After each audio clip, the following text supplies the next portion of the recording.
Gaza अस्पताल पर हमले के बाद इजराइल ने फैलाया झूठ, जनता ने 1 मिनट में पकड़ लिया। इजराइल का खेल पूरी तरह बेनकाब, जनता का फूटा गुस्सा। इजराइल गाजा के लोगों पर लगातार हमले कर रहा है। हजारों लोग बेघर हो गए। इजराइल ने गाजा के अस्पताल पर हमला कर दिया, जिसमें 500 से ज्यादा जानें चली गई। इनमें बच्चे, बूढ़े, हॉस्पिटल के चिकित्सक, तमाम लोग शामिल थे। इजराइल के सपोर्ट में भारत में बजरंग दल और कई अन्य संगठन लगातार प्रदर्शन कर रहे हैं और इजराइल के हमलों पर उसकी पीठ थपथपा रहे हैं। इजराइल का गाजा के अस्पताल पर हमला उनके लिए मुसीबत बन गया है, तो उसने अपने इस हमले को छुपाने के लिए एक गंदा खेल खेला, जिसे जनता ने कुछ मिनटों में पकड़ लिया। जनता ने इजराइल के खिलाफ मोर्चा खोल दिया है। इजराइल का ये खेल क्या है, आइए आपको बताते हैं। दरअसल इजरायली डिफेंस फोर्स के अरबी पेज से एक जानकारी दी गई, जिसमें कहा गया, मेडिकल संसाधनों की कमी और मेडिकल स्टाफ की कमी के चलते हमने ये फैसला किया है कि गाजा में स्थित बेप्टिस्ट अस्पताल पर बम गिरा रहे हैं। कुछ देर बाद अस्पताल पर हमले की खबर आई और इस जानकारी वाले पोस्ट को डिलीट कर दिया गया।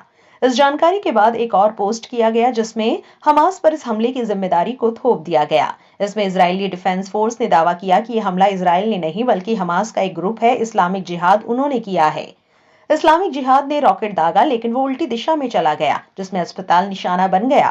कातिल हमास है, इजराइल नहीं। इसी दावे को इजराइल के ऑफिशियल पेज से पोस्ट किया गया और उसमें एक वीडियो भी जोड़ा गया। पोस्ट करने के कुछ ही मिनटों बाद वीडियो हटा दिया गया और दोबारा यही पोस्ट किया।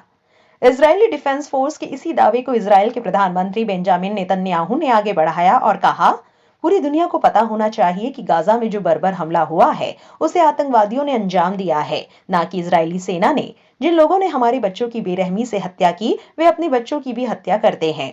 नेतन्याहू ने एक और एक्स पोस्ट कर लिखा, हमारे हाथ लगे कई सोर्सेज से मिली खुफिया जानकारी से संकेत मिलता है कि गाजा में अस्पताल पर हुए हमले के लिए इस्लामिक जिहाद ही जिम्मेदार है।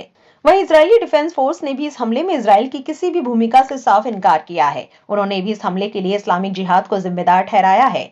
आईडीएफ की तरफ से किए गए एक्स पोस्ट में लिखा गया, दुश्मन की ओर से इजराइल पर कई रॉकेट लॉन्च किए गए थे, जिसमें से एक असफल रॉकेट ने गाजा के इस अस्पताल को अपना निशाना बनाया। हमारे पास मौजूद खुफिया जानकारी के अनुसार अस्पताल में हुए इस रॉकेट अटैक के लिए इस्लामिक जिहाद आतंकवादी संगठन जिम्मेदार है। इजराइल का झूठ फैलाने का ये खेल पूरी तरह से बेनकाब हो गया। इस पर कई लोगों ने इजराइल से सीधा सवाल पूछा, लेकिन कोई जवाब नहीं मिला। मुस्लिम एक्टिविस्ट डॉक्टर सुलेमान ने कहा, आधिकारिक तौर पर इजरायली टास्क फोर्स के प्रवक्ता और आधिकारिक आईडीएफ अरबी पेज ने अब गाजा अस्पताल नरसंहार से जुड़े पोस्ट हटा दिए हैं। वो जानते हैं कि राजनेता और कई पत्रकार उन्हें जवाबदेही से बचाने के लिए खुशी खुशी झूठ बोलेंगे। कुद्स न्यूज नेटवर्क ने कहा, इजरायली सेना के इस बात से इनकार करने के बावजूद कि उसने गाजा में अरब बैप्टिस्ट अस्पताल में युद्ध अपराध किया है, इस इजरायली पेज ने पोस्ट किया है, चिकित्सा उपकरणों और कर्मियों की कमी के कारण हमने अस्पताल पर हवाई हमला करके हस्तक्षेप करने का विकल्प चुना है।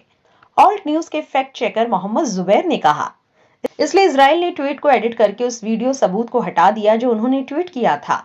पत्रकार अलीशान जाफरी ने इजराइल से पूछा, आपने ट्वीट का पहला संस्करण क्यों एडिट किया और वीडियो क्यों हटाया? ट्वीट के पहले संस्करण में वीडियो के स्क्रीनशॉट में टाइम स्टैंप देखे। जाहिर है ये अस्पताल पर हमले के समय से मेल नहीं खाता।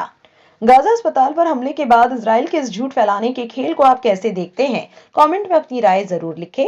हमारे चैनल को सब्सक्राइब करें, बेल आइकन बटन जरूर प्रेस करें ताकि देश और दुनिया से जुड़ी तमाम खबरें हम आप तक पहुंचाते रहें।